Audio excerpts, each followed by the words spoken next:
What's going on there, second graders? Welcome back. Happy Monday, my friends. And I just want to say, on behalf of all the second grade teachers, how proud we are of you boys and girls for crushing it last week. You guys did an absolutely phenomenal job.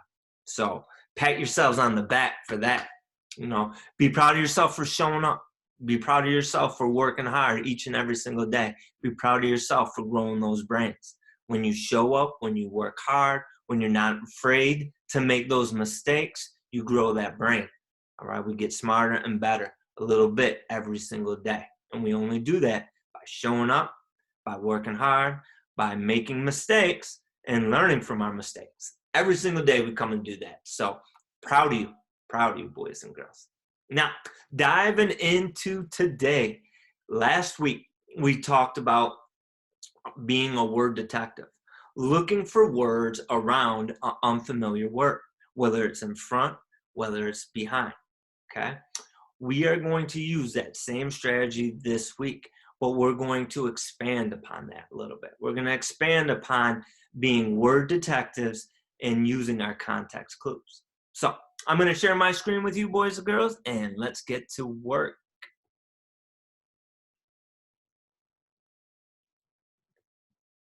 So this week, working with context clues. You want to be that word detective. You always want to be paying attention while you're reading. Do I know what these words mean? Do I understand what this word means? Recognizing if you don't. I have to all the time. I'm stopping and using context clues. I'm flipping to a glossary, using a dictionary to figure out what words mean. All right, this is something that you're going to be using your whole life. So one context clue, one way, one strategy a word detective uses is by looking at examples. So read with me. I'm going to read out loud. You read out excuse me. I'm going to read out loud. You boys and girls read out loud at home. Here we go. The boy ate candy morning, noon, and night. So it was inevitable that he would have a lot of cavities. So we look, boys and girls, when I was reading, inevitable came up. I didn't know what that word was. So I'm going to look around that word. And I look up here in front first, and it says, this boy, he eats candy morning, noon, and night. So he's eating candy all day long. And if I look after inevitable, because it says it was inevitable that he would have a lot of cavities. So he eats candy morning, noon, and night. Says it's inevitable that he would have a lot of candies. I can use those clues and say, well, it's a guarantee. He's definitely going to have a lot of cavities. So inevitable means it's going to happen. And I was able to figure that out by using these clues. It gave me some clues to what inevitable meant. That's one strategy. Another strategy that you can use, boys and girls, is synonyms. Synonyms, words that mean the same. So if I look here, sometimes authors and sentences will give a synonym right within that sentence or in the following sentence to give us the meaning of the word. So we look here, boys and girls. The homework was more complicated or difficult than she first thought. So if I look, complicated, I didn't know what that word meant. But as I'm looking, and I look right after it, and this word right here, or can be a tell, boys and girls. I want to pay attention to clue words because I'm a word detective. So I see that word or. Usually that's going to give me the word meaning right there. So right after, or difficult. So if I can use that word, I'm going to use difficult instead of complicated to see how that sounds, if it makes sense. The homework was more difficult than she first thought. It makes perfect sense. So I know complicated is difficult. Now, just like we used the word synonym, authors will also include antonyms within or surrounding the unfamiliar word to let us know what it means. Now, antonyms, synonyms, similar. antonyms, opposite. So we're going to be looking in this sentence, boys and girls, for opposites. All right? So you are going to read at home. I'm going to read out loud right now. Let's do it together, boys and girls. Here we go. Even though some of the dogs were docile, others were barking and running all over the kennel. Look at that. I didn't know what docile meant. So I look up here, even though some of them, the dogs were docile. So I don't know what docile means yet, but I look afterwards. But others were barking and running all over the kennel. That tells me opposite. All right, when I say that word but, it's meaning opposite. So if docile, what's the opposite of barking and running all over the kennel? Calm, peaceful. So some of the dogs were docile or calm and peaceful. Others were barking and running all over the kennel. We can use those antonyms, boys and girls. Now, last one, definitions. Sometimes they'll give us the exact word meaning right in the sentence or right next to it, because we always look around the word. Read with me, boys and girls. Here we go. Jennifer was repulsed when a snake slithered next to her. She was disgusted by it.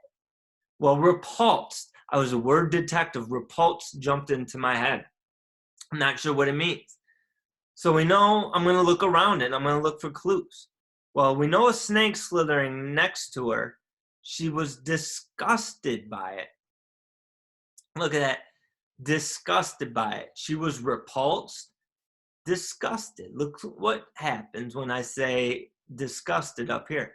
Jennifer was disgusted when a snake slithered next to her. She hated it. She couldn't stand it. It was awful. So we can look for definitions within there. So 4 ways, boys and girls. Examples, synonyms, antonyms, definitions. All right, boys and girls, it's time for this little challenge. Let's get this reading challenge going. What we're going to do, you boys and girls are going to read this sentence to yourself.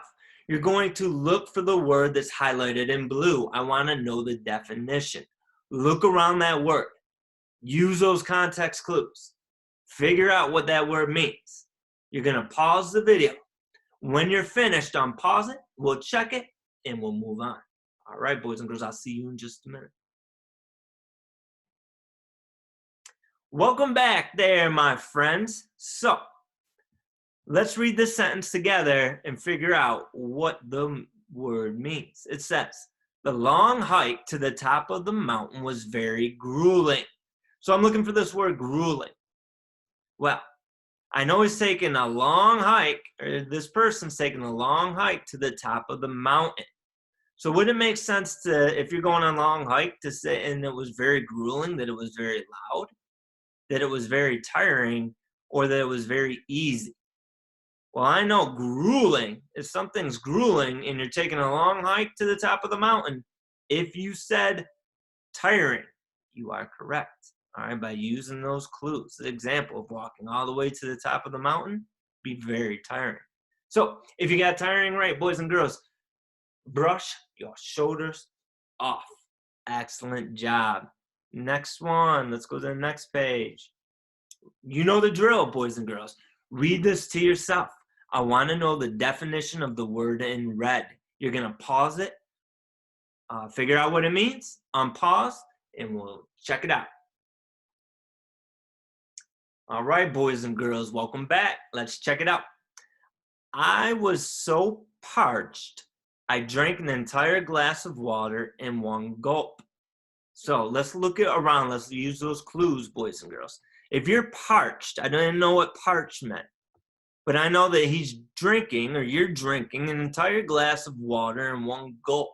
If you're drinking an entire glass of water in one gulp, parched, I'm not going to be hungry.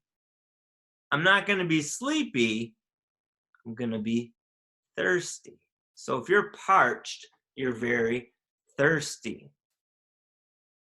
Let's go to the next one, boys and girls. Read it, pause it, figure out the definition, and I'll see you in just a minute.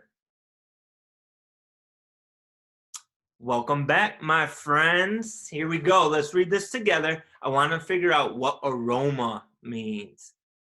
The delightful aroma of food cooking in the kitchen made my mouth water. Well, I look, they're cooking.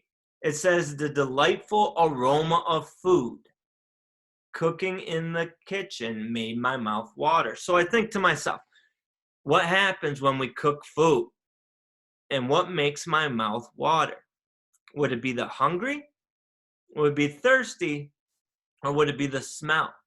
Well, the delightful, the wonderful aroma, since they're cooking food in the kitchen, and for my mouth to water, I know it's going to be the smell of it.